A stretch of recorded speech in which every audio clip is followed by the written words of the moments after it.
Hello everyone, welcome to my vlog. Here we gather to understand crime story one to one fact. Latest topic is the one, was Asad Atiq Ashraf's death is cold-blooded murder or what we gave it a new name, encounter? कहाँ से शुरू करें? असद से ही करते हैं। वैसे भी ये ब्लॉग खास उसके लिए ही है। मात्र 19 साल की उम्र, जवानी की दहलीज पर पहला कदम, बहुत खूबसूरत कदकाठी, सुदर्शन, सभ्य युवक और हरक का तथा अपने पिता के राजनीतिक दुश्मनों और कर्म का शिकार हो, ऐसी दर्दनाक असमय मौत। क्या जुर्म था उसका? किसी नामचीन खानदान में जन्म लेना या उस शहर में जहाँ का बच्चा पैदा होते ही पिस्टल, गोली, बम, बारूद चलाना शुरू कर देता है, जहाँ हर दूसरा आदमी गैंगस्टर होता है। दादा उसके मामूली टांगा चलाने वाले, पर पिता अतीक अपनी कारगुजारियों के चलते बाहुबली बने। माँ पुलिस कांस्टेबल की लड़की। खून में गर्मी होना तो लाजमी था।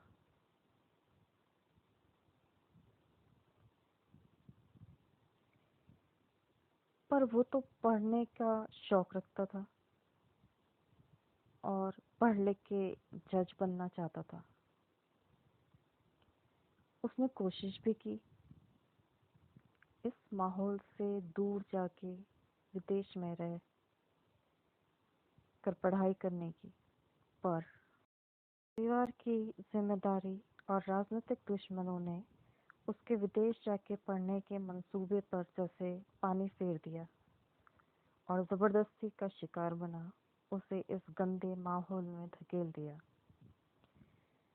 क्लास, स्कूल, पढ़ाई में अव्वल आने वाला बच्चा घात का शिकार हो, मर्डर जैसे क्राइम का मेन अक्यूज्ड हो गया।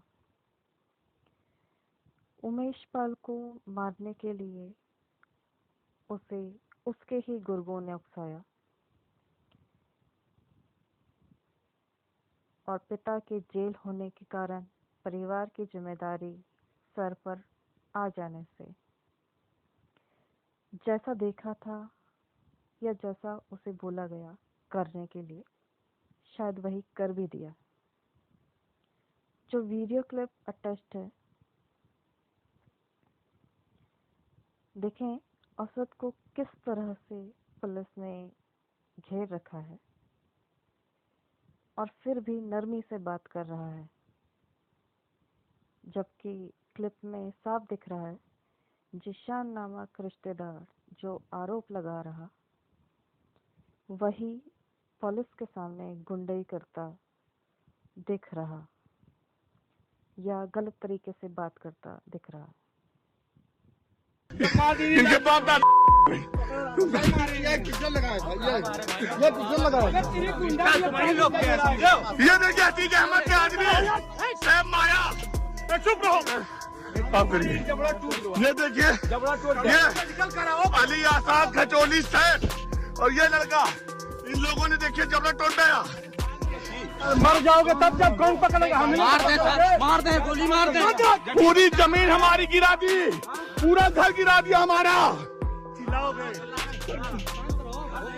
वो तो सड़ रहा है, अब सड़बो तुम लोग। अतीक अहमद को सड़ रहा है। अतीक अहमद नाम हुआ तमीज चले।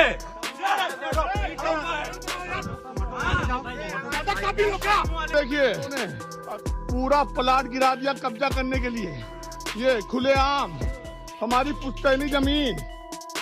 पुलिस के सामने गुंडागर्दी और खुलेआम धमकी, बेखौफ होकर दबंग गए।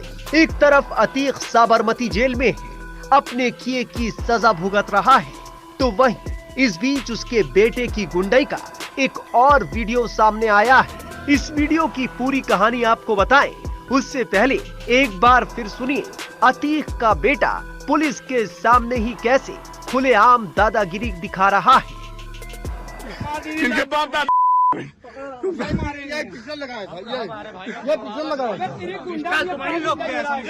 देखिए अतीक अहमद के आदमी सैम माया। चुप रहो, सब पहले अंदर देखिए, उसकी स्थिति देखिए। गाड़ी चेक करी सर, वो तो सर देखे तुम ही लोग निपट लिए होते। नहीं सर, आप करिए। ये देखिए, ये अली आसाद खचोली सैफ और ये लड़का, इन लोगों ने देखिए जबड़ा तोड़ दिया, सब पूरा घर गिरा दिया। देखिए बाकी लोग हटो यहाँ से, सब वीडियो बनाओ। वीडियो जरूरी है। हाँ। चल रहा है ना, चोर जवान थोड़ी है, इसे पकड़ रहा है। चोर चमा मर जाओगे तब जब कौन पकड़ेगा? हम मार दे गोली मार दे।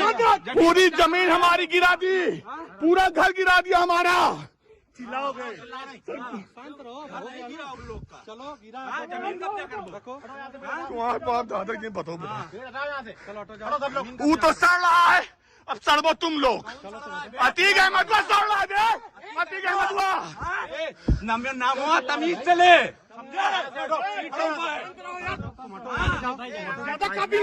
देखिए अतीक अहमद गुंडों ने पूरा प्लाट गिरा दिया कब्जा करने के लिए। ये खुलेआम हमारी पुश्तैनी जमीन। अतीक अहमद के लड़के और उनके सब लोगों ने देखिए पूरा प्लाट गिरा दिया, हमारा कब्जा करे। सब बुलाओ। इस वीडियो में अतीक का बेटा जीशान नाम के जिस शख्स को खुलेआम धमकी दे रहा है, वो अतीक अहमद का ही रिश्तेदार बताया जा रहा है। इस धमकी और तोड़फोड़ के बाद जीशान ने एफआईआर भी दर्ज करवाई थी। उस एफआईआर में अतीक के बेटे अली, असद, इमरान उर्फ गुड्डू के नाम है। अतीक के रिश्तेदार जीशान ने इस मामले में साल 2021 में कई धाराओं में एफआईआर दर्ज करवाई थी। पीड़ित जीशान अतीक के साड़ू के भाई हैं। इसके अलावा एक और वायरल वीडियो जिसमें एक आला प्रशासनिक अफसर अतीक को माफिया सिद्ध करते दिख रहे हैं। इन वायरल वीडियोस को देखकर ऐसा लगता है जैसे कि ये एक सोचे समझे प्लान के तहत उसको गैर जिम्मेदार, गुस्सैल, गुंडा किस्म का युवक बताने की कोशिश करता एक खास समूह लगता है, जो प्लान वे में उसका कैरेक्टर असैसिनेशन कर रहा था, ताकि जो जब एनकाउंटर किया जाए या हत्या तो कोई सवाल भी ना करे, और अगर करे भी तो वायरल वीडियोस हैं ही जिन्हें दिखा पहले से ही गलत और बदनाम चरित्र का इंसान बता दिया जाए। लगता है अतीक का परिवार राजनीतिक पारिवारिक दुश्मन ही नहीं बल्कि बदनजर का भी शिकार हुआ।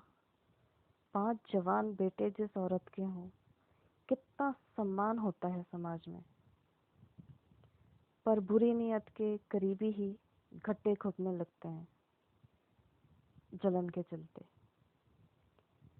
जीशान उन्हीं जैसे रिश्तेदारों में से एक लगता है,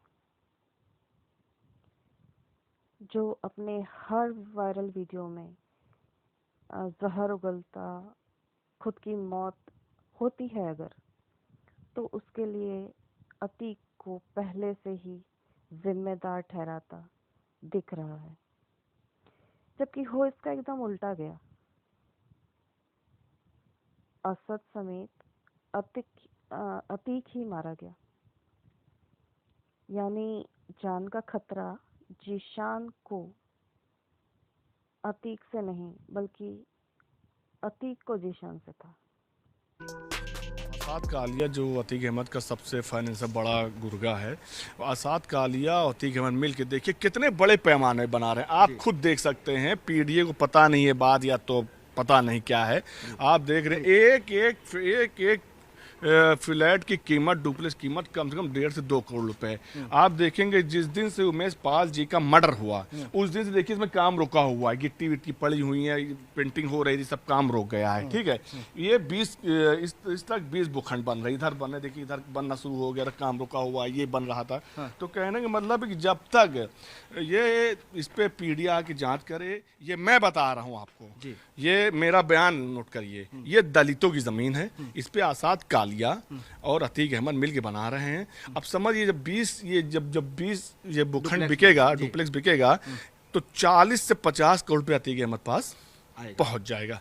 अब इसी से आप अंदाजा लगा लीजिए कि किस तरीके से आसाद कालिया, आप जैसे अतीक अहमद के गुर्गे हैं ना, वैसे अतीक अहमद ने जैसे आसाद कालिया को अध्यक्ष बना दिया। अब उसके नीचे कई गुर्गे हैं। दलित अच्छा यहाँ आ जाए तो आसाद कालिया की गोली खा जाए, बन करके इसी में मारते हैं। इसलिए खौफ की वजह से कोई शिकायत नहीं करता और जमीनों पर अवैध कब्जे करते हैं। 6-7 सालों जब से आसाद कालिया ने अतीक अहमद का कारभार संभाला तो पूरे में शो हो गया कि वो आसाद कालिया छठा बेटा है अतीक अहमद का। उसकी बीवी खुद शाइस्ता परवीन कहती है कि वो मेरा छठा बेटा है, बहुत ईमानदार है। तो लूट का माल शैतान को पसंद है, और लूट का माल डाकू, आसाद कालिया डाकू है, और वो अतीक अहमद को जो भी कह लीजिए उसको हड़प का माल चाहिए, रंगदारी का माल चाहिए। सुना आपने अतीक के रिश्तेदार जीशान ने जो खुलासे किए।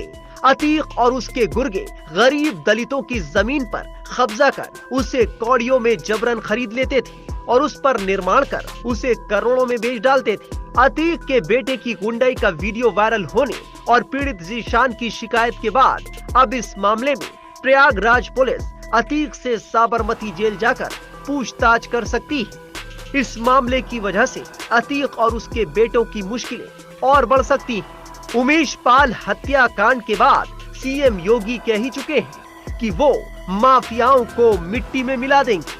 हमारे साथ इस वक्त जीशान है, जीशान जो कि अतीक के साड़ू के भाई हैं।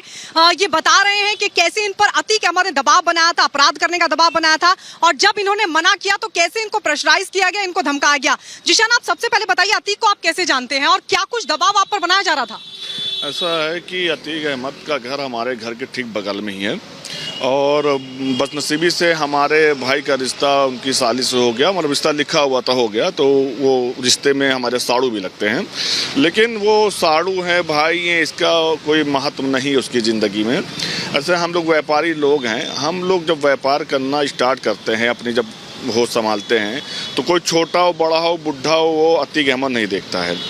तो हमको जब हमने व्यापार शुरू किया तो इसने 2018 में मुझको फ़ोन किया कि ऐसा है कि तुम बहुत काम कर रहे हो, आके मुझको आधा मेरा हिस्सा आधा मुझे पहुंचाओ। तो मैं बहुत डर गया, मैंने कहा ये तो मेरे पीछे पड़ गया। फिर ये आज दिन फ़ोन करता था, मैं अपना फ़ोन बंद कर देता था। जब काफ़ी दिन बीत गया तो 2021 31 दिसंबर को मैं अपने घर पे बैठा हुआ था, तो इसका जो सबसे खास गुर्गा है आसाद कालिया, तो उसके साथ उसका बेटा अली, ये लोग 3 गाड़ियों से मेरे घर पे आते हैं और मुझे घेर लेते हैं। घेरने के बाद ये लोग चारों तरफ से पिस्टल राइफल लगा देते हैं, दम ऐसा भय का माहौल की लगता है कि मेरी जान मार दी जाएगी। उन्हें पे अली फ़ोन लगाता है अपने अब्बा को, कहता है लो अब्बा से बात करो। तो मैं इतना डरा रहता हूँ कि वहाँ करता भी तो क्या करता, बात करना ही था। तो मैंने कहा हेलो जी बोलिए। तो उधर अतीक अहमद कहता है कि अबे तोका इतने दिन से फ़ोन कर रहे हैं, तोका नेतागिरी ज़्यादा आवा थी, ये ज़मीन या तो हमारी बीबी शाइस्ता परवीन के नाम लिख दे, और नहीं तो 5 करोड़ रुपए मेरा क्या नाम है अली और आसाद कालिया के हाथ से पहुंचा दे रंगदारी। तो उस समय इतना असलहे मेरे उस पर लगे, उसकी वीडियो मैं आपको दे दूंगा, मेरे पास है। वो तो साबरमती जेल में था अतीक, तो साबरमती जेल, वहीं से फोन किया आपको? साबरमती जेल में उसका दिन रात फोन चलता है, 4 फोन लगता है, वीडियो कॉल चलता है, वो सब जानते हैं। जेल प्रशासन की चूक से होता है कि उनको फैसिलिटी दी जाती है, वो तो जेल प्रशासन ही बताएगा, और उसका कहीं फोन नहीं बंद होता। उसका भय बहुत ज्यादा रहता है, अंदर जेलर वालों को गाली दे देता है, मार देता है, सब करता है वो हमेशा। नैनी जेल में बहुत सारे ऐसे कांड किए इसने। तो कहना मतलब कि जब मैंने कुछ देर उसको जवाब नहीं दिया कि मैं पैसे दूंगा कि ज़मीन दूंगा, तो उतनी देर उधर से आवाज़ आती, अबे अली ये साले ना मर ही, इनका जो है मारो सालों को। उतने पे आसाद कालिया और ये कम 25 लोग थे मैम, 3 गाड़ियों से ऐसा मारने लगे कि लगता था कि मुझे मार डालेंगे। जब मुझे लगा कि अब ये गोलियां मुझे मार देंगे तो मैं किसी तरह हटा के अपना जब भागा पीछे के रास्ते से, तो आसाद कालिया और अली वगैरह सब लोग सीधा गोली मारने लगे। पर मेरी मौत नहीं तो मैं किसी तरह बच के भाग के थाने गया। थाने में बड़ी रिक्वेस्ट की, तो जब फोर्स आई देखती है कि वहाँ इस तरह गोलियां चली जैसे यकीन कर लिए कि तालिबान बन गया हो, और पूरा एरिया इकट्ठा, बहुत सारी राइफलें चल रही हैं, ठाए पुलिस भी सुन रही है। जब वो लोग देखते हैं कि पुलिस फोर्स आ रही है तो वो सब भागते हैं, गोली चलाते हुए भागते हैं। ऐसा नहीं कि वो ऐसे भागे, वो डायरेक्ट पुलिस की तरफ गोली चला के भागते हैं। लेकिन पुलिस भी उस समय काफी जोश में थी इनको पकड़ने के लिए, तो भाग के जिसमें 2 मौके पकड़ जाते हैं, उनके साथ असलहे पकड़ जाते हैं। मस्जिद JCB वो लेके आए थे जिससे पूरा मेरा घर ढा दिया गया, पूरी मेरे पास वीडियो है उसकी। तो वो JCB पकड़ गई। फिर उसके बाद मैम जब मैं करैली थाना जाता हूँ तो मेरी FIR जैसे कुछ समझ में नहीं आ रहा था वहाँ क्या हो रहा है। उतने पे फिर मैं वहाँ से हम लोग भाग के आते हैं। उस समय IG सर थे राकेश सिंह, उनको हमने अपनी फरियाद बताई, पूरी वीडियो दिखाई जो हुआ। तब उन्होंने वहाँ पे फ़ोन किया, FIR हुई, एक पहलू पे जांच हुई। आज उसमें सब तकरीबन जेल में है, लेकिन जो आसाद कालिया है जो बताते हैं कि आप उसके बारे में पता कर सकती हैं, सबसे बड़ा फाइनेंसर अतीक अहमद का, जो अभी भागा हुआ है, 50,000 का इनामी भी है वो। और ये जो अभी आप उमेश पाल कांड हुआ, इसमें उसकी बहुत बड़ी भूमिका है जो बता रहे हैं। कल मैंने पेपर में पढ़ा। अच्छा, मुझे जीशान एक बात बताइए, आपने ये भी कहा था कि उमेश पाल से पहले आपकी हत्या करना चाहता था वो। उमेश पाल को लेकर के भी आपसे कई सारी बातचीत उसने की थी अतीक ने। ऐसा है कि मैं 4 फरवरी को मेरे भांजे की शादी थी। उस शादी में जो उस्मान मारा गया, हम लोग उसको पहचानते नहीं थे, वो 1,50,000 का शूटर था, तो वो उस शादी में शामिल था। वो आगे पीछे इधर उधर लगा हुआ था, जो बाद में हम लोगों को पता चला कि क्योंकि जहाँ पे ये उस्मान और आसाद कालिया और अतीक अहमद जहाँ मीटिंग करते थे, वहाँ पे हमारे कई रिश्तेदार रहते हैं। वो बताते थे कि ये लोग आज 10-15 दिन से गुलाम, गुड्डू मुस्लिम, आसाद कालिया और ये सब 10-15 से बड़ी मीटिंग चल रही है। हम लोग खबर आती थी, हम लोग अलर्ट हो जाते थे, क्योंकि मेरी माँ और मेरे भाई बहुत ज़्यादा डरे हुए थे कि देखिए इससे लड़ने का मतलब ये है कि मौत, या तो मौत है या तो इसकी मौत हो जाए तो बच सकते हैं हम लोग। ऐसे समझिए, आपको एक मैं बात बता रहा हूँ, और मरना जीना तो ऊपर वाले के हाथ में है, लेकिन ये है कि ये बहुत ही खतरनाक है। और जिस तरह से, लेकिन आपको बता दिए, किसी और की सरकार होती है, ये कहीं ना भागते मैम, ये कहीं भागती। 3 दिन के बाद दम सीना चौड़ा करके ये हाजिर होते हैं, माला वाला पहनाया जाता है कि बहुत बड़ी जंग जीत ली है। मतलब आप कह रहे हैं योगी सरकार में अब इनको टाइट कर दिया गया? योगी सरकार में टाइट नहीं मैम, योगी सरकार में इनको मट्टी में जो मिलाने की बात की, हम जानते हैं, हम उस मोहल्ले के हैं, इनको मट्टी में मिला दिया गया है। नहीं, आप क्या समझ रही हैं, जैसे आज मैं बोल रहा हूँ, ये कहीं ना कहीं मुझे योगी जी ही से ताकत मिली है जो मैं बोल रहा हूँ। और यकीन कर लीजिए, हम लोग तो बचपन से देखते आ रहे हैं, बहुत छोटे से थे। जैसे ही सरकार 2002 में सरकार बीजेपी और बसपा की सरकार ये अंदर था, हत्या कई करे, उस समय जेल से भी इसने। दूसरी सरकार आई, आप समझ किस सरकार की बात कर रहा हूँ, ये बाहर आ गया। फिर राजू पाल, इतना बड़ा जघन अपराध होता है, बीच रोड विधायक जी की हत्या हो जाती है, 2-3 लोग और मारे जाते हैं। सोचिए, जब 6 महीने में बाहर आता है, 6 महीने में, सोचने की बात है कि। और फिर उसके बाद सरकार बहन जी की आती है, फिर अंदर चले जाता है, फिर सरकार पलटी, फिर बाहर आ जाता है। जब फिर बाहर आया तो इसने, इस बार तो हम लोग होश संभाल चुके थे, इसने बहुत अपराध किया, कई जगह गोलियां चलाई, अपनी गद्दी बिरादरी की इसने बहुत सारी जमीन लूटी।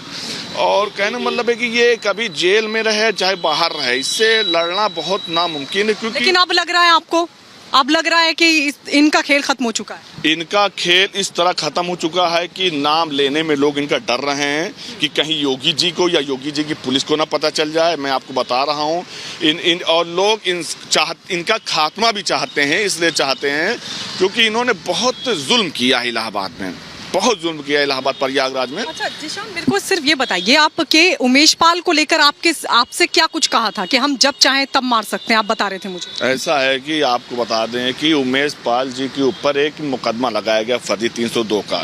एक जो है पटेल था, वो इनसे मदद लेने आया अतीक अहमद से, अशरफ से, कि ऐसा है कि मेरी मदद कर दो। उमेश पाल जी थोड़ा छोटा मोटा झगड़ा रहा होगा तो इन लोगों के दिमाग में आ गया ये तो सही बकरी आई है, बस इसको भलाल करके उमेश को फंसा दिया जाए। उसका ले जाके उसका मर्डर कर देते हैं ये लोग सूबेदार के स्टेशन पे, उमेश जी को फंसा देते हैं। पर उमेश जी देखिए बहुत कलम से बहुत लड़ने वाले लोग थे वो, तो उन्होंने बड़ा अपना दौड़ा भागा करते कराते बाद में उसकी जांच सही हुई तो उसमें यही लोग क्या नाम है नॉमिनेट हो गए, इन्हीं लोग का नाम है, इन्हीं लोग मार के फेंका उमेश को फंसाने के लिए। तो उसके बाद जो है जब वो मुकदमा लगा तो उमेश जी की बीवी जाती है मिलन होटल में मिलने के लिए, अरे सॉरी उनकी माँ जाती हैं, तो उनकी माँ कहती है कि मेरे बेटे का पीछा छोड़ दो, मेरे बेटे ने क्या बिगाड़ा है। तो उस समय अतीक अहमद कहता है कि ऐसा है कि तोर बेटुआ बहुत ज़्यादा राजनीति कर रहा है, अगर चाहते कि छोड़ दी तो जाए के हमार केस में गवाही करवाए दे, सुरा लगाए दे, तो उत्ते पे और नहीं तो बीच रोड पर हमारा और बीच चौराहे इसके खिलाफ गवाही ना दे। हाँ, उमेश पाल अगर देगा तो मौत के घाट उतार दे, मौत के घाट उतार दिया जाएगा। तो उत्ते पे फिर जो है उमेश पाल फिर उनकी माँ वापस जाती है, बताती हैं अपने लड़के से कि बेटा वो ऐसा ऐसा कह रहा था। आप इस बात की उनसे भी पुष्टि कर सकती हैं, मैं जो आपको बता रहा हूँ। तो जब उन्होंने कहा वो ऐसा ऐसा कह रहा है तो उस दिन उमेश जी ने कहा कि अब ऐसा है कि जान चली जाए लेकिन अब इसके सामने झुकेंगे नहीं। उसने बहुत मजबूती से लड़ाई लड़ी और कलम की लड़ाई लड़ी। पर ये क्या कह रहा था अतीक कि हम इसको सरेआम मार देंगे? हाँ, ये उनकी माँ से उन्होंने कहा था कि सरेआम मारेंगे तेरे बेटे को और रोड को रोक के मारेंगे। आपने देखा कि गुड्डू बम्बा ने कैसे रोडें रोकी, कैसे मारा, तो वो। अच्छा, ये कब कहा था, ये कब की बात है? ये बात है क्या नाम है 2013 वगैरह की बात है ये। अच्छा, 2013 की बात है ये, और उसके बाद अब 2023 में अंजाम दिया इस हत्याकांड को। असल में वो दिमाग में बैठाया था कि 10-11 साल पहले योजना बना। जी अब 10-11 साल ये जब से मुकदमा उमेश जी ने लिखा है तब से उनको मारने के लिए वो लगा हुआ था, ऐसा नहीं है। लेकिन कहता है पहले लगा था कि दबाव डाल के कंप्रोमाइज कर ले, ये कर ले, वो कर ले, पैसा ले ले, समझे। जब वो किसी चीज से नहीं टूटा वो आदमी तब इसने इस घटना को अंजाम दिया। और इसमें इस अंजाम को देने के देखिए वो 2 लोग टारगेट पे लेके चल रहा था, क्योंकि मैं रिश्तेदार हो कि मैंने उसके खिलाफ आवाज उठाई और वो एक मुझको टारगेट पे लिया था, एक उमेश जी को लिया था। मैं बच गया और उमेश जी की बीच बाजार में हत्या कर दी गई। लेकिन अभी आपको डर लगता है? आप बता रहे हैं दूसरा टारगेट आप ही थे। नहीं, दूसरा टारगेट में मैं आपके ये रिपब्लिक भारत के न्यूज चैनल माध्यम कहना चाहता हूं कि मेरी हत्या होगी और ये आप न्यूज़ चलाइएगा मेरी हत्या के बाद, लेकिन प्रशासन मेरी सुरक्षा कर रहा है, मुझे गनर दिया है मेरी, और उनसे दरखास्त है कि मेरी सुरक्षा बढ़ा दी जाए, क्योंकि ये पूरा शहर पूरा मोहल्ला जानता है कि इस समय अतीक अहमद, उसका भाई असरफ और आसाद कालिया जो उसका गुर्गा है, मुझे मारने के लिए दिन रात ये लोग दिमाग लगा रहे हैं, दिन रात लगे हुए कि इनको कैसे मारा जाए, कैसे खत्म किया जाए। अच्छा, अभी भी एक्टिव है ये लोग? ऐसा है कि योगी जी की सरकार में अभी तो अब एक्टिव नहीं हो पा रहे हैं, क्योंकि जिस तरीके से कार्रवाई हो रही मैम, नाम लेने से लोग उनके घबरा रहे हैं। लेकिन कहते हैं ना कि जैसे फंडिंग रुक जाए, काला पैसा जो आ रहा है इनका रुक जाए, जैसे कहते हैं जड़ को पानी मिल रहा है, तो वो आसाद कालिया जो फरार चल रहा है, अगर उसकी गिरफ्तारी हो जाती है, प्रशासन लगा हुआ है दिन रात पकड़ने के लिए, भाग रहा है वो। अच्छा, ये बताइए असद और जो बाकी शूटर्स, क्योंकि आप जानते भी हैं इनके पूरे परिवार को रिश्तेदारी के लिहाज से, तो आपको क्या लगता है कहाँ ये लोग हो सकते हैं अभी? क्योंकि लगातार पुलिस खंगाल रही है, इनको तलाश रही है, पता नहीं कौन सी जगह पर ये लोग जाकर छिप गए हैं। हालांकि प्रशासन कह रहा है कि जल्द से जल्द मिट्टी में इनको मिला दिया जाएगा, गिरफ्तार कर लिया जाएगा। असल में वो जो योगी जी का आ गया, हमारे मुख्यमंत्री जी का बयान आ गया, मट्टी मिला देना, उसके बाद ये आप समझिए जिस तरीके से पूरे इंडिया में छापेमारी हो रही है इसको लेके, यहाँ से दिल्ली से बॉम्बे से नेपाल से हर जगह लेके, तो इनको देखिए रहने की जगह तो नहीं मिल रही है, जो हम लोग जानते हैं ये कहाँ तक जा सकते हैं, कहाँ तक नहीं जा सकते हैं। ये आप ये समझ लीजिए या तो बस पे रहते होंगे या तो फुटपाथ पे सो जाते होंगे। अब ये तो प्रशासन कर रहा है, हम तब डिटेल में बता भी ना पाएंगे, लेकिन ये समझ लीजिए अपनी कोई पुरानी जगह नहीं गए होंगे ये, क्योंकि इतना डरे कि जान रहे हैं कि योगी जी ने कह दिया तो मिट्टी में मिलना तय, आज नहीं मिट्टी मिलोगे कल मिलोगे, लेकिन मिट्टी में मिलना है तुमको, क्योंकि उनकी बातें उन्होंने कह दिया है। तो हम लोगों ने देखा है 6 सालों में उन्होंने हर चीज किया है। जिस तरह यहाँ आप समझ लीजिए अगर आज योगी जी ना होते हैं तो मेरी हत्या तो तय थी, और इस मर्डर के बाद इस इलाहाबाद में एक व्यापारी पैसा पहुंचा। तो ये मर्डर का मतलब सिर्फ यही नहीं था कि गवाही पक्ष में हो जाए, मतलब गवाह दे दिया इसलिए मार दिया, उसका योगी सरकार में कमर टूट चुकी थी पहले ही। पैसे वैसे आने बंद हो गए थे, कोई डरता नहीं था, जिसको भी ये फ़ोन कर दे लोग जाके एप्लीकेशन डाल देते थे कि हमसे रंगदारी मांग रहे थे। कई मुकदमे उसके हुए रंगदारी वाले।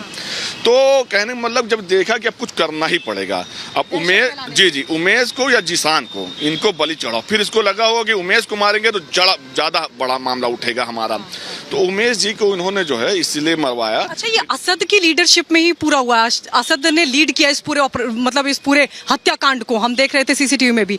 असद की क्या क्रिमिनल हिस्ट्री रही है, आप क्या जानते हैं उसके बारे में? असद की क्रिमिनल हिस्ट्री तो देखिए मैम, पहले तो कोई ऐसा उसके ऊपर मुकदमा नहीं है, लेकिन ऐसा है कि ये जैसे ही ये जवान होते हैं, अतीक अहमद खुद कहता है, उनके बच्चे कहते हैं कि मछली के बच्चों को तैरना नहीं सिखाया जाता, बहुत सारी वीडियोस की है देखेंगी। अच्छा। तो मछली के बच्चे को तैरना नहीं सिखाया जाता, मतलब एक गुंडे के बच्चे गुंडे बनेंगे, वो शरीफ इंसान नहीं बनेंगे। इसलिए उसने असद को इसलिए पेश किया कि एक अतीक अहमद बुढ़ा हो गया तो दूसरा अतीक अहमद जवान हो गया है। वो खुद कहता है कि एक नहीं 5 अतीक अहमद मैंने पैदा कर दिए, वो सबसे बात बोलता भी रहता है हमेशा। तो कहना मतलब है कि उसने पूरी लीड करी, क्योंकि शायद वो ना होता तो शूटर के पास इतनी ताकत भी ना थी मारने के लिए। मुझे लगा कि भाई पीछे बैठे हैं। अतीक की बीवी असद की मां शाइस्ता परवीन अभी अंडरग्राउंड है, अभी पुलिस वहां तक नहीं पहुंच पाई है, लेकिन आपको लगता है कि अंडरग्राउंड होने के बाद जो शाइस्ता परवीन है इस पूरे नेटवर्क को ऑपरेट कर रही होगी? देखिए एक बात समझ लीजिए, अतीक अहमद जब से जेल गया है, बाहर का लेना देना, सबसे हिसाब लेना, किताब लेना, वो शाइस्ता ही करती हैं, हर किसी को पता है। और उन्होंने शायद सोचा भी नहीं था कि ये इतना बड़ा क्राइम जो हम कराने जा रहे हैं, इसके बाद मैं औरत हूँ, मुझे कौन फंसाएगा। पर उनको नहीं पता, योगी जी के लिए सब सम्मान है, क्राइम करोगे तुम औरत तो बुजुर्ग हो, बुढ़ी हो, सब होगी कार्रवाई। तो इन्होंने जो घर पे मीटिंग हुई, घर पे मीटिंग हो रही, भाई योगी जी ने तो इनको तबाह कर दिया है, तो छोटे से घर में रह रही थी। उस छोटे से घर में ऐसा तो है नहीं कि वो बगल में मीटिंग हो रही है और आपको पता नहीं है, और आपसे बिना पूछे कोई काम हमें तो नहीं लगता है। तो योगी जिस पहलू पे कार्रवाई हो रही है, जो पहलू सामने आ रहे हैं, वो लोगों के अंदर है कि झूठी कार्रवाई हो रही है, बहुत सारे जो पार्टियां वाले हैं, सब अपोजिट वाले, लेकिन सही कार्रवाई हो रही है। तब 100% सब कार्रवाई सही है, क्योंकि इस बार जो कार्रवाई हुई है, अतीक का मिलना तय है मट्टी में, कोई रोक नहीं सकता। अच्छा जिशान, आपकी कभी मुलाकात हुई शाइस्ता से, कभी पैसे को लेन देन को लेकर आप पर कोई प्रेशराइज, क्योंकि आप बता भी रहे थे कि ऐसा अतीक ने बोला कि इतने करोड़ रुपए शाइस्ता को पहुंचाओ, कभी हुआ आपका आमना सामना शाइस्ता से? ऐसा है कि हम उसी मोहल्ले के हैं, कहीं ना कहीं बदनसीबी से रिश्तेदार भी हैं, आमना सामना भी हुआ, मुलाकात हुई। लेकिन जब मैंने होश संभाले, पैसे कमाना स्टार्ट किए, मैंने व्यापार करना स्टार्ट किया, उसी समय मेरे पीछे पड़ गया, तो मैं अपना मोबाइल बंद कर देता था। मैं ऐसा जाओ घर जाओ मिलो, और ऐसा मैं भेज रहा हूँ, मैं आसाद कालिया को भेज रहा हूँ, तो ये सब बातें करता था। तो उसी समय में मैं 2 साल में कानपुर में शिफ्ट हो गया था, क्योंकि ये देखिए ये लगता था, गालियाँ बहुत देता था फ़ोन लगा के, तेरी ये तेरी वो, बहुत सारी जो उल्टी सीधी गालियाँ होती हैं। तो कहना अच्छा ये, फिर इसके बाद जब ये था, फिर ये जैसे जो लड़के बड़े होते गए, फिर अली को और जो इसका गुर्गा आसाद कालिया, इन लोगों को मेरे पीछे लगा दिया। तो जब जो उस दिन मेरे को हमला हुआ, अगर मैं अपना मोबाइल ऑन करे होता, हो सकता है ना होता, फ़ोन करता ये। जब मैं मोबाइल बंद करूँ, मैं इसे कांटेक्ट कर नहीं रहा था, तो इसने भेज के इसका पूरा आदेश था कि इसको मार के आना। अब मैं मर जाता मैम, तो मेरे पीछे कोई लड़ने वाला नहीं है। ये है कि योगी जी की सरकार में कार्रवाई ज़रूर होती है, पूरा भरोसा है। उन्होंने हमारी सुरक्षा में गनर भी दिया है, प्रशासन ने भरोसा दिलाया कि हम अभी सुरक्षा आपकी बढ़ाएंगे, और उन पर पूरा भरोसा है। और अगर योगी जी की ही सरकार में हमें इंसाफ मिल गया, मेरा केस ट्रायल पे गवाहियाँ हो गई, इनको इनके अंजाम तक पहुंचा दिया, तब तो ठीक है। अगर दुनिया में बदलाव होता है, कभी सरकार ये पलट गई, तो यकीन कर लीजिए ना मैं गवाही देने लायक रहूँगा और ना मैं इस दुनिया में रहूँगा। अच्छा हाँ। जिशान, अभी आपको क्या लगता है ये पूरा नेटवर्क अभी कौन ऑपरेट कर रहा होगा, कौन चला रहा होगा? इस समय देखिए जो हिसाब से ये लोग कार्रवाई हो रही है, नेटवर्क तो ये लोग का फेल हो चुका है। लेकिन जैसे शाइस्ता हैं, आसाद कालिया है, आसाद कालिया देखिए सबके बीच ये कहता था कि भाई मेरा एक चीज़ लुट गया पर आपको कभी कमज़ोर नहीं होने देंगे। कई थी उसकी ऑडियो भी वायरल है आसाद कालिया की। तो कहने का मतलब है कि ऐसी 2 4 5 गुर्गे बस बचे होंगे, जैसे हजारों गुर्गे थे ना, बस 2 4 5 बचे होंगे। और पुलिस जिस साथ कार्रवाई कर रही है, उनको भी कहीं ना कहीं वो मट्टी में मिलाने के लिए प्रशासन को लगा हुआ है, दिन रात मेहनत कर रहा है। जिशान, अभी कुछ दिन पहले जब अशरफ को यहाँ लाया गया था, अशरफ की बीवी और बहन आयशा, वो कह रही थी कि अतीक को भी साजिशन फंसाया जा रहा है, अशरफ को भी फंसाया जा रहा है। लेकिन शाइस्ता परवीन को लेकर भी वो ये कह रही थी कि उनका कोई रोल नहीं है। आप कैसे देखते हैं? आप तो बता रहे हैं कि शाइस्ता परवीन का भी रोल है इसके अंदर, और वो सामने भी नहीं आ रही, छिपती फिर रही है। अब देखिए कि ऐसा है कि इन लोगों को ढोंग करना बहुत आता है। देखिए, जब मेरे ऊपर हमला हुआ, जिसकी वीडियो वायरल है, ठीक है, मैं मुकदमा करता हूं, तो ये लोग कहते क्या हैं, ये लोग प्रेस कॉन्फ्रेंस करती हैं शाइस्ता और इनके सब परिवार वाले, कि वो राकेश सिंह को जिशान जानू जो है पैसा दे रहे हैं। सोचिए, एक अधिकारी अगर इनको कोई कार्रवाई कर रहा है तो एक इल्ज़ाम लगाना, ताकि वो सामने वाला अधिकारी वो शांत हो जाए, ठीक है। अब जैसे इधर इन लोगों ने, इतने बड़े अधिकारी हमारे STF के, उनके ऊपर इल्ज़ाम लगाया कि वो मेरी हत्या कराना चाहता है, तो ये 2 कदम आगे चलने की कोशिश करते हैं कि तब से मीडिया में पहले से हाईलाइट रहे, कल कोई बात हो जाए तो हम इसको लेके आगे पीछे बढ़ें। तो कहने मतलब ये झूठ बोल रही है, ये ढोंग है ये। अच्छा, गुड्डू मुस्लिम किसके घर से निकला? जो यहाँ बयान दे रही है वो उनके यहाँ सो रहा है। यहाँ वो 6 तारीख को बयान दे रही है, 5 तारीख को घर में जाके सो रहा है।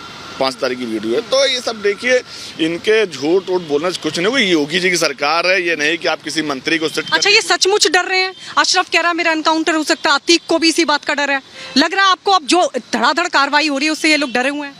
ये डरे नहीं, ये इस तरह डर गए हैं कि जैसे आप देख रहे हैं कि अशरफ की दाढ़ियाँ सफ़ेद हो गई हैं। इसका मतलब ये है कि कभी इसकी दाढ़ी सफ़ेद हो गई, करे रहता है, ब्लैक करे रहता है उसको। इस तरह जेल में योगी जी ने इसका हल कर दिया है कि आप उसकी दाढ़ी और मुंह से समझ सकते हैं क्या हाल है इसका। और यही अभी दूसरी सरकार होती तब देखते हैं, ये हो सकता है लाखों की भीड़ खड़ी होती और इकट्ठा करा जाता, फ़ोन से इकट्ठा करा जाता और उनको और सुविधा दी जाती है। लेकिन योगी जी की सरकार में इनको तोड़ दिया गया है, इसमें कोई शक नहीं है। और मेरे जो, मैं एक आपके माध्यम से बात और कहना चाहता हूँ, मेरे जो कुछ मुसलमान भाई जो सोचते होंगे मसीहा है, आप इसका सिर्फ रिकॉर्ड उठा के देख लीजिए। सिर्फ इसने कम से कम 50 मुस्लिम की हत्या कराई है। अच्छा। सिर्फ आप पूरा किसी भी थाने से मांग लीजिए, सिर्फ मुसलमानों को मरवाया इसने। राजू पाल को उसने गलती से मरवा के, जैसे तो ये मुस्लिमों को ही मरवाता है? मुस्लिम को 50 मुस्लिम को मरवाया इसने। अच्छा, मुझे एक चीज बताइए, अब शाइस्ता कहाँ हो सकती है? देखिए, वो एक लेडी से नकाब हो रही, किसी भी घर में घुस गई होंगी।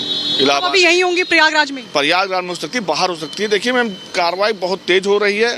हाँ। जहाँ भी होंगी घुसी होंगी, झांकने को भी नहीं निकल रही होंगी, ऐसे समझ लीजिए। हाँ, डर तो बहुत बड़ी चीज़ है। योगी जी का डर तो इतना है इनके अंदर, वो हम लोगों ने देखा है 6 साल के अंदर। जब इन्होंने CBI कोर्ट में आके अतीक अहमद ने तारीफ करी योगी जी की कि बहुत बहादुर, बहुत ईमानदारी, सर्टिफिकेट दे रहे थे उनको, तभी शहर में चर्चा हो गई थी कि साला जो बयान उनको दिल नॉर्मल करने के लिए अभी कोई कांड कराएगा। उसी समय हम लोग समझ गए थे, चर्चाएं हो गई थी। लेकिन उसको ये नहीं पता कि योगी जी को तुमसे सर्टिफिकेट नहीं चाहिए। वो अपनी कार्रवाई तुम गलत करोगे तो वो उनका कोई अपना भी होगा तो वो मट्टी में मिला देते हैं वो। अच्छा, एक चीज और बताइए, अब इनकी कितनी प्रॉपर्टी बची है अवैध, अतीक और उसकी फैमिली की? देखिए, थोड़ा PDA, मैं आपके माध्यम से PDA तक बात पहुंचाना चाहता हूँ। एक बहुत बड़ी प्रॉपर्टी पे अभी बहुत बड़े पैमाने पे इसका काम चल रहा है। 60 फीट रोड है आसिफ जाफरी कॉलोनी के बगल में। आसाद कालिया और उसका भाई मिलके ये सब बहुत बड़े डुप्लेक्स बना रहे। एक डुप्लेक्स की कीमत 2 करोड़ रुपए, और दलित की जमीन कब्जा करके बना रहे हैं। और PDA पता नहीं पता कि सो रहा है, वो मैं नहीं बता सकता हूँ। मैं PDA में नहीं पढ़ना चाहता हूँ। लेकिन इस समझ लीजिए 20 डुप्लेक्स बने, एक डुप्लेक्स की 2 करोड़ है। सोचिए कितना मोटा पैसा अतीक अहमद को आसाद कालिया पहुंचाने वाला है। और अगर आप पास कभी टाइम होगा तो आइए, मैं दिखाऊंगा आपको, मौके में डरता नहीं उससे। अच्छा। मैं दिखाऊंगा कैसे बन रहा है, बड़े पैमाने बना ना। PDA का नक्शा पास है, दलित जमीन की कब्जा करके आसाद कालिया बना रहा है। वहाँ किसी से पूछेंगे आपको बता देगा आसाद कालिया और अतीक अहमद बना रहे हैं। अच्छा। तो थोड़ा सा PDA कहीं ना कहीं थोड़ा सा लापरवाही कह दीजिए, या तो नहीं पता है, मैं तो नहीं पता। अच्छा जिशान, अब आपको कोई कॉल आया अतीक से, उसके गुर्गों का, आपको धमकाया गया उमेश पाल हत्याकांड के बाद? ऐसा है कि मेरे रिश्तेदारों से, आसाद कालिया के रिश्तेदार लोग कह रहे हैं कि बहुत अच्छा है, बोलने सरकार आज ही कल तो चली जाएगा, उसके बाद कहाँ तक भागी हैं। तो मेरे रिश्तेदार हैं, वो चाहे डर जाते हैं, हमें फ़ोन करते हैं, यार क्यों फलाना मिला रहा, ऐसे कहा रहा, वो ऐसे कहा रहा। तो हम कहते हैं जिसको जो कहना कहने दो, क्योंकि जो इधर उधर से आपको धमकी दे रहे हैं। धमकियां दे रहा है आसाद कालिया अतीक अहमद के मार्फत से धमकियां दे रहा है, लेकिन इनको ये नहीं पता कि योगी जी ने जैसे सरकार चलाई है, ये 5 साल नहीं, ये 10 साल नहीं, 20 साल सरकार नहीं जाएगी। इतना आदमी सुरक्षित है इसमें। आप ये बताइए, जो अपोजिट पार्टियां ये मुद्दा उठाती हैं कि बहुत क्राइम बढ़ गया इसलिए बहुत ज़्यादा FIR हो रही हैं। क्राइम नहीं बढ़ गया, क्राइम बहुत ज्यादा होता था, लेकिन गुंडों के खिलाफ कोई FIR करने जाता नहीं था। अच्छा, आपको ये जो आप बता रहे हैं रिश्तेदारों से ही आपको ये धमकी मिली, कोई कॉल भी आया क्या? नहीं, कॉल नहीं आया। जैसे क्या है मैम कि हम लोग सब गद्दी बिरादरी के हैं, तो एक दूसरे को इन टच हैं। तो जैसे कहीं ना कहीं हमारे रिश्तेदारों से आसाद कालिया के रिश्तेदार, उसका तो सारे रिश्तेदार भागे। अतीक अहमद का कोई रिश्तेदार, एक बच्चा भी नहीं दिख रहा है यहाँ पे। एक समझ लीजिए सब एकदम कोई इस दुनिया में चलेंगे पता ही नहीं है। लेकिन आसाद कालिया के जो रिश्तेदार घूम रहे हैं वो सब कहते हैं कि कह ले इना सोचे भाई मर गए हैं, भाई फिर आई हैं और फिर जलवा वहीं तरह। हाँ, आसाद कालिया परिवार थोड़ा एक्टिव है अभी। और जब आप बता रहे थे कि अतीक ने कॉल किया था, तब वो ऑडियो कॉल थी, वीडियो कॉल थी जो साबरमती जेल से उसने की? नहीं, वो व्हाट्सएप कॉल थी। वो स्पीकर ऑन था उसका, वो नंबर हमसे उपलब्ध करा दिया था। उसी में अतीक के प्रकरण में उसका नाम भी आ गया है।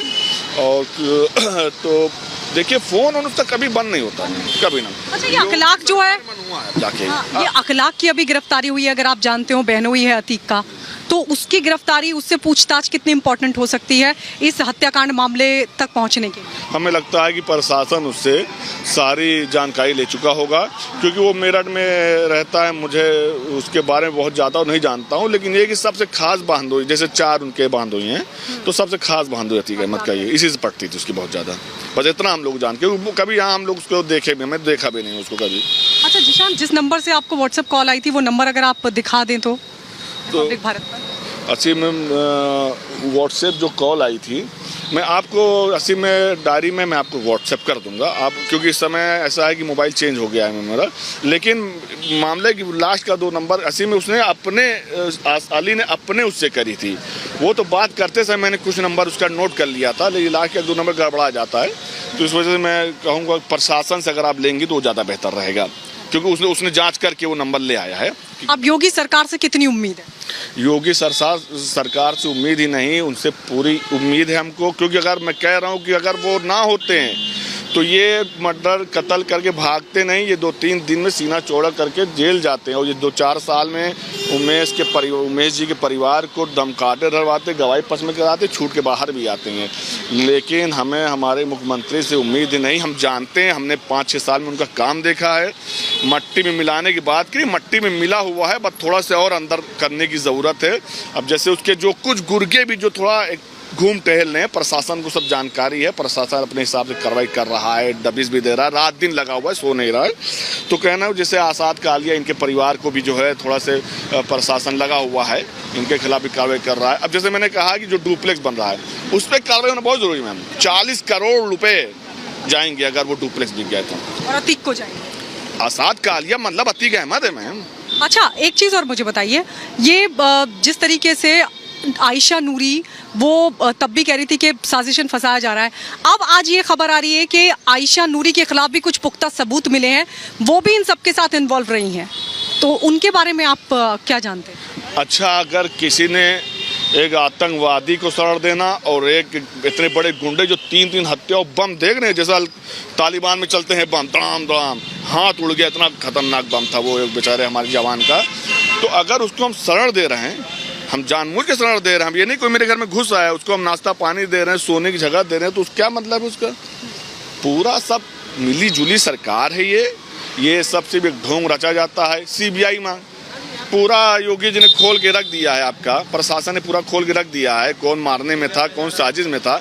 CBI हो जाए ताकि केस अटक जाए। फिर 18 साल हो गया क्या नाम है राजूपाल जी वाले में, आज तक फैसला नहीं है। अभी 5-10 साल और ना आएगा, आपको बता दें जो हिसाब से केस ढीला है।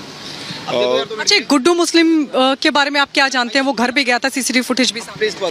गुड्डू मुस्लिम देखिए अतीक अहमद का बहुत पुराना बमबाज है, और अतीक अहमद ने इसको एक बार इनकाउंटर होने से बचाया था। आपको बता दें, आपकी जानकारी किसी की जानकारी नहीं होगी, ये बिहार में इसने कई वारदातें की हैं। अच्छा। और ये जब अतीक अहमद ने इसके ऊपर हाथ धरा, इसको इनकाउंटर से बचाया था, तब से अतीक अहमद का मुरीद हो गया, तब से ये यहीं रहने लगा इनके पास। फिर अतीक अहमद ने इसको मुर्गे की दुकान खुलाई थी, इसका रोजी रोटी वहीं से से चलता था और ज़रूरत पे भी पैसे उसे लेता देता था।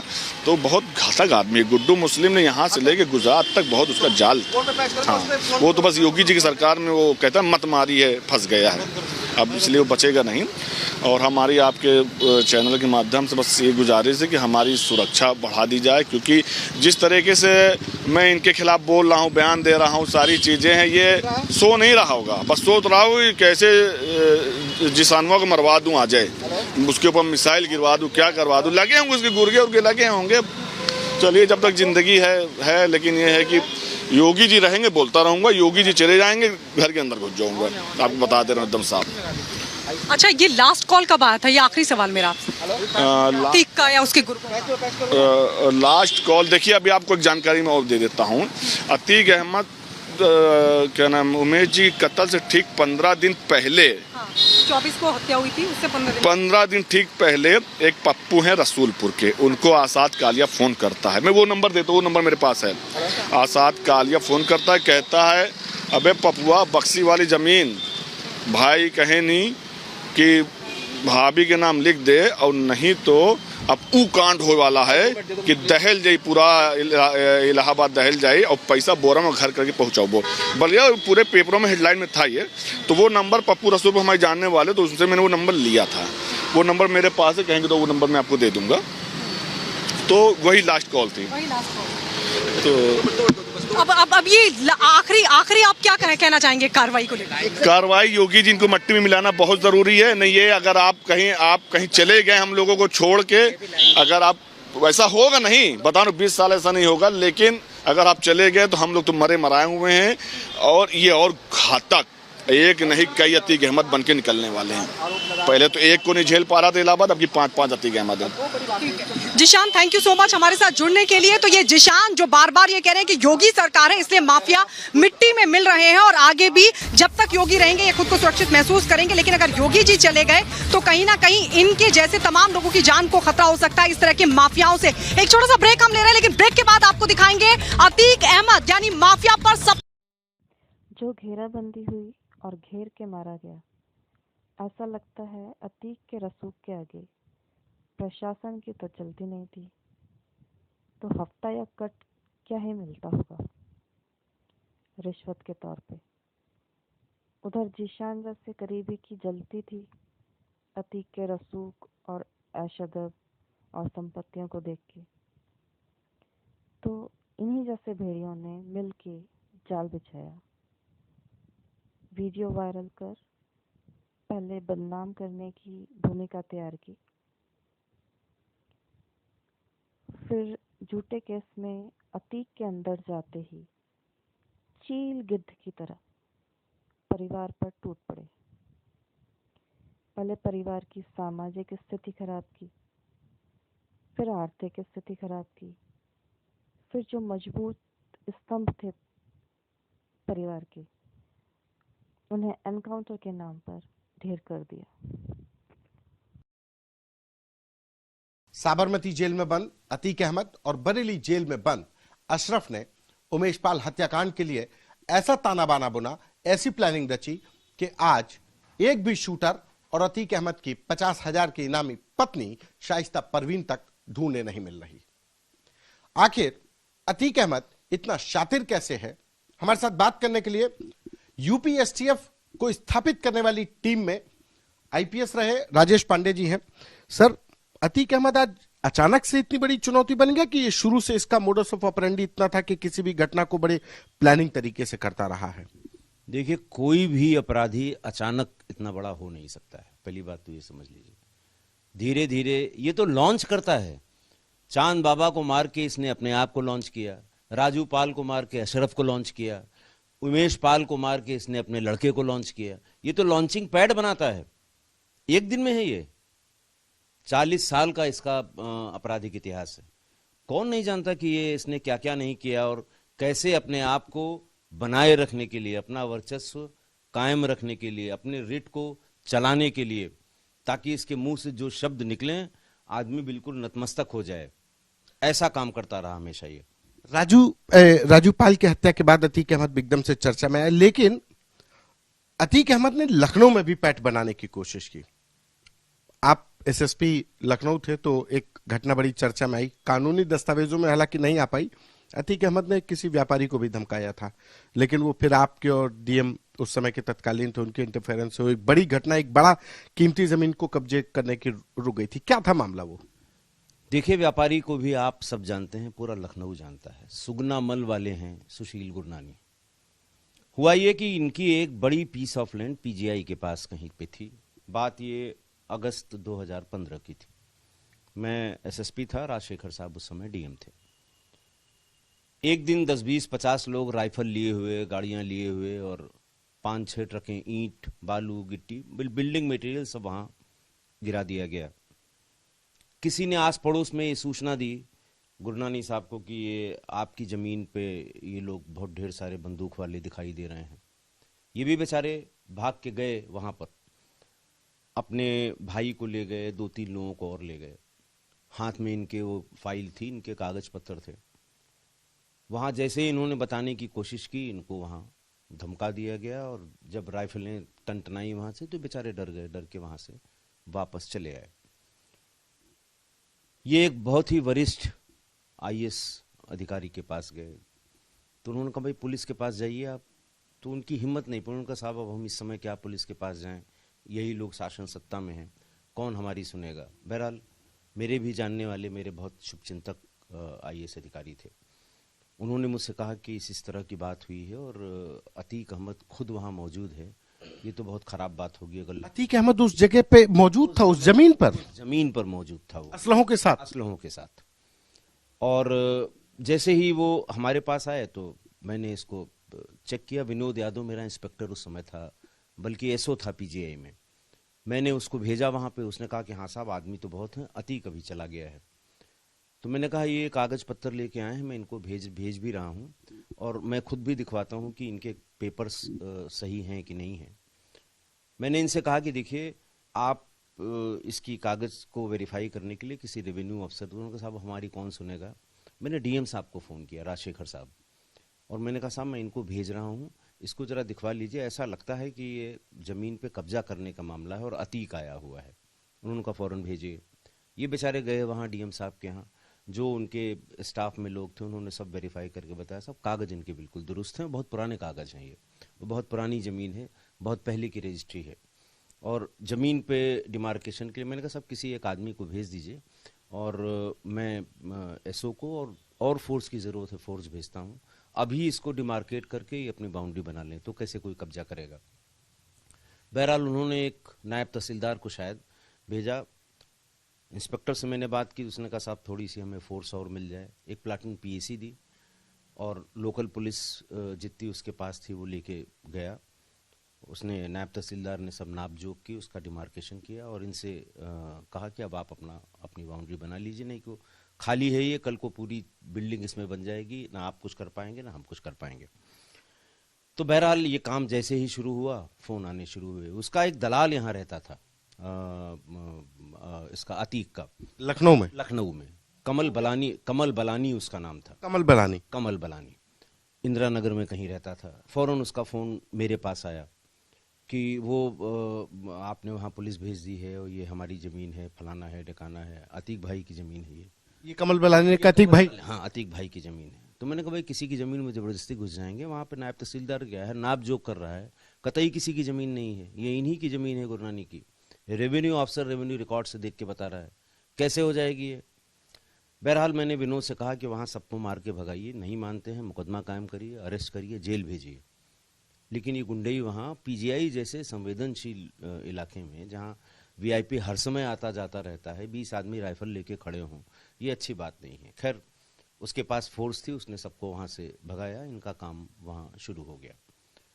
इससे इतना वो कह सकते हैं इतना बौरा गया, पगला गया अतीक अहमद कि वो 16 अगस्त 2015 को वो इनके सुशील गुरनानी का होटल, एक आरिफ कैसल्स के बगल में, सिल्वेट शायद उसका, सिल्वेट होटल, ये स्वयं अतीक अहमद 15-20 लोगों के साथ जो लैस थे असलहों से इनके होटल में पहुंच गया।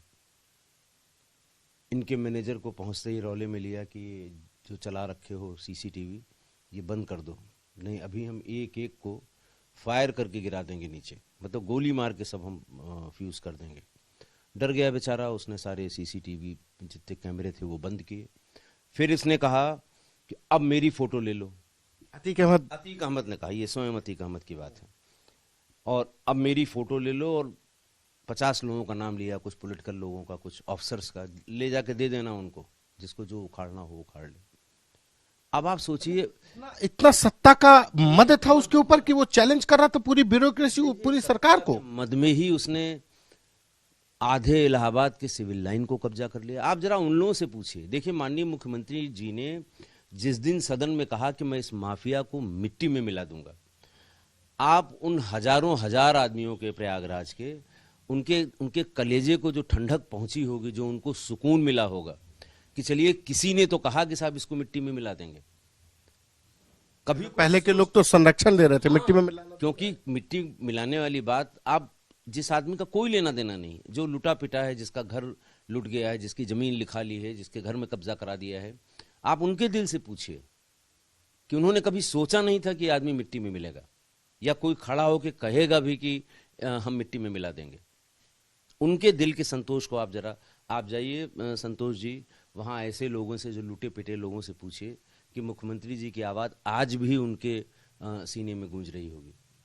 कौन, इनके तो संरक्षण पाए हुए लोग थे, ये कहां, इनके खिलाफ कौन कार्रवाई करता। फिर क्या हुआ होटल में, जब इसने क्या बोला? जब ये हुआ तो ये परेशान हो गए गुरनानी। फिर ये 4 से 10 लोगों के साथ उन्हीं अधिकारी के पास गए कि साहब आज तो अंधेर हो गई, और इसने कहा भी कि मार दूंगा सबको अगर वहां गया, ये पुलिस वहां से हटी नहीं तो।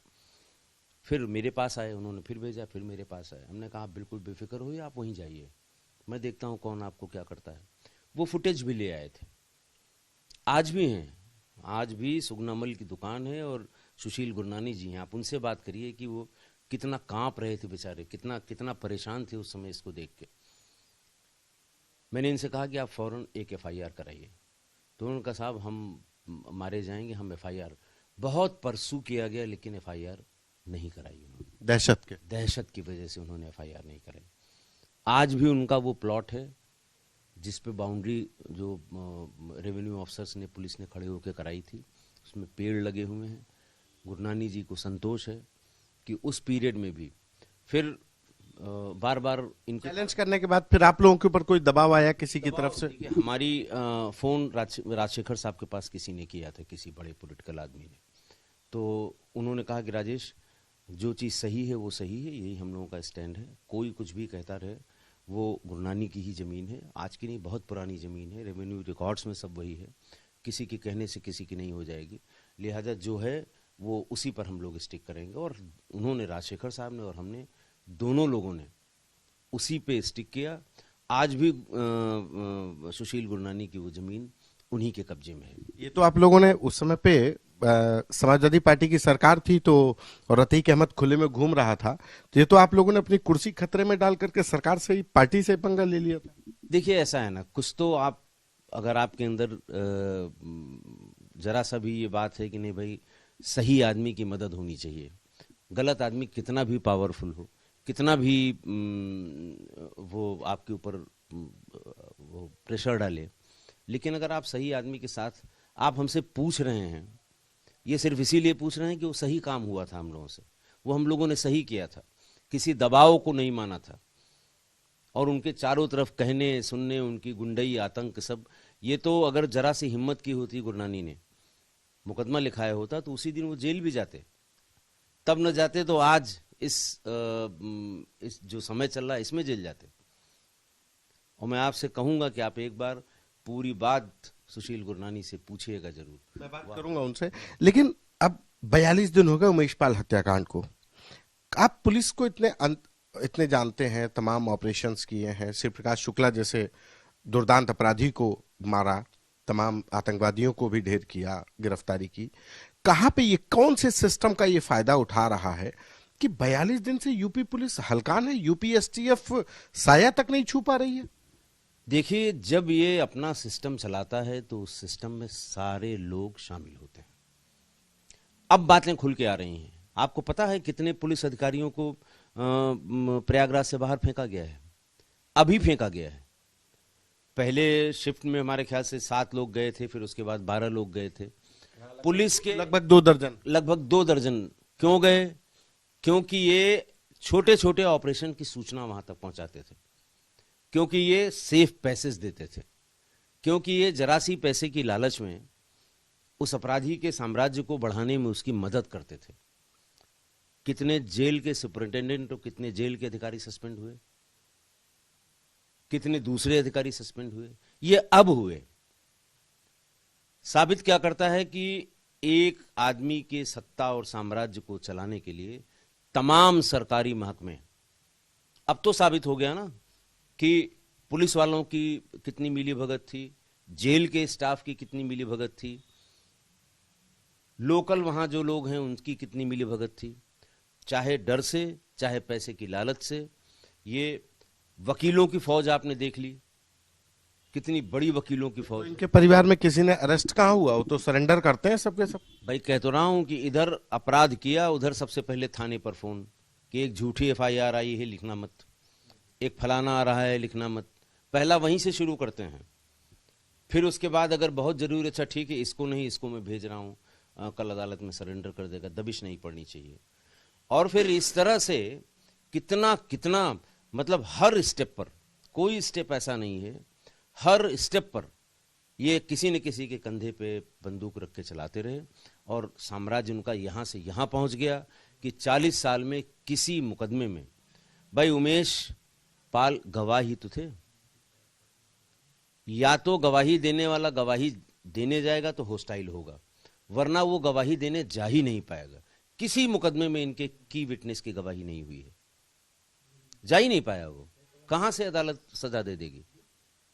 तो ये जो इनका वर्चस्व था, कोई वो एक दिन में नहीं बना है, ये over a period of time लोगों ने मदद की। इसी में बीच बीच में जैसे अभी 42 दिन से ये लोग फरार हैं, तो क्या अभी भी लगता है कि कुछ इसका सिस्टम अभी काम कर रहा है, अभी जिससे बच रहा है? सिस्टम अब टूटना शुरू हुआ है और बिल्कुल ध्वस्त हो जाएगा। मुझे इतने लंबे पुलिस एक्सपीरियंस में, जब पॉलिटिकल विल हो, जब ऊपर वाले के मन में हो कि नहीं ये होना है, अब ये सिस्टम इसका, अब ये साम्राज्य, अब ये तिलस्म, अब ये जो बाबू देवकी नंदन खत्री के उपन्यास में बड़े बड़े अय्यारों की भूमिका थी, अब धीरे धीरे ये रेत के महल ढह रहे हैं और बहुत जल्दी ये पूरा रेत का महल नेस्तनाबूद हो जाएगा। मैं दावे से कह रहा हूं, आप भी यही हैं, हम भी यही हैं। लेकिन ये है कि इतने बड़े साम्राज्य को तोड़ने में थोड़ा समय लगेगा, पुलिस को थोड़ा वक्त दीजिए। वही पुलिस है जो पहले थी, जिसमें से लोग निकाल के बाहर किए गए हैं, और वही पुलिस है जो आगे की कुछ कार्रवाई की है उसने, कुछ आगे की कार्रवाई भी यही पुलिस करेगी। धन्यवाद। ये थे हमारे साथ पूर्व आईपीएस राजेश पांडे, जिनको भरोसा है कि यही यूपी पुलिस अतीक अहमद के रेत के बने अपराध के साम्राज्य को ढेर करेगी, उसको ढा देगी। बस वक्त का इंतजार है। उल्टी गिनती अतीक अहमद और उसके अपराध के साम्राज्य की शुरू हो चुकी है। मैं वीडियो के साथ कुछ पिक्स भी अटैच कर रही हूँ। देखिए असद और गुलाम का लास्ट फोटो, शूट आउट से ठीक पहले, जहां एसटीएफ ने इनके होने की तस्दीक की थी। किसी होटल के बाहर का दिखाई देता है। किस कदर सब ये पढ़े लिखे शालीन दिख रहे हैं, लगते हैं ये कहीं से गुंडे, गैंगस्टर।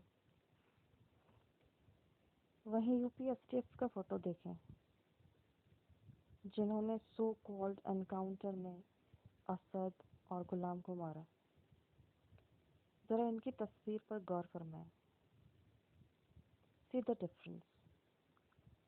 कौन कैसा दिखाई दे रहा? क्या एसटीएफ के लोग आपको किसी भी एंगल से शरीफ दिखाई दे रहे हैं, बल्कि ये गैंगस्टर जैसे दिखाई दे रहे हैं।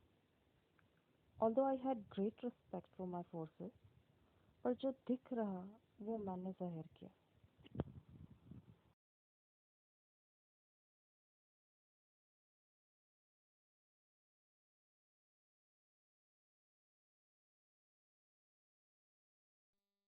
एक बाहुबली उसका होनहार बेटा कचरा बता के साफ कर दिया गया, जबकि उससे कई बड़े बैठे हैं। मायावती, मुलायम अपनी मौत गए, पर अखिलेश, लालू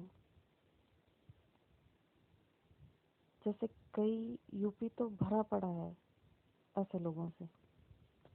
फिर सिर्फ अतीक, मुख्तार, विकास दुबे, यहाँ तक कि असद जैसा नौजवान, क्या इसे सुधारा नहीं जा सकता था? जेल ही कर देते। माना क्यों जरूरी हुआ? मैं इनमें से किसी को भी नहीं जानती, पर जब देखा तो जो लगा वो शेयर किया। जैसे मैंने शुरू में कहा, मैं अतीक को महान नहीं बता रही, पर जिस शहर का कोई टुच्चा अधका सा बच्चा पैदा होते ही गोली, बंदूक, बॉम्ब चलाना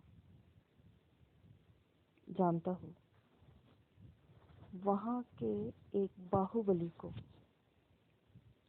उन्हीं जैसे आरोपों के साथ एनकाउंटर करना, एनकाउंटर कहना पर हत्या करना कितना सही है?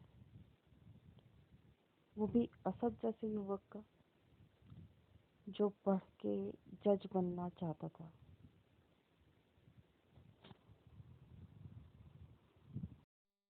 जो भी हो, ना अब असद है, ना अतीक, और परिवार भी बिखर गया, बल्कि पूरी तरह से बर्बाद हो गया।